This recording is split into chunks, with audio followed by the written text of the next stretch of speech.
الأبطال الثوار المجاهدون. نحن الآن نقوم بلقاء معهم قبل التوجه إلى المعركة لكي نسألهم إلى أين هم ذاهبون وما هي الخطة التي يمتلكونها الآن من أجل تحرير أو اقتحام حاجز تل النبي مندو. نحن ككتائب 77 نحن كثير من نحن كتائب 77 في هاي قائد كتيبة الثاني معنا، وإن شاء الله اليوم ناويين كل الكتائب بكل اشتراك الكتائب اللي عاملة على الأرض بالمدينة قصير اليوم إن شاء الله بدها تشتغل على التل إن شاء الله.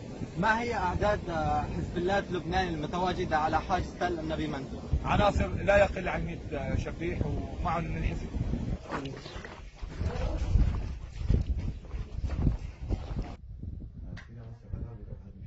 إصابة قائد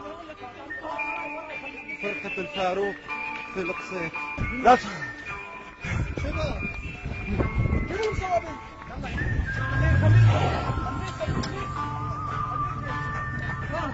قائد كتائب الفاروق، إدارة قائد كتائب الفاروق مدينة القصير. إصابة الإعلامي أبو الهدى القمصي في معركة التل. الله أكبر.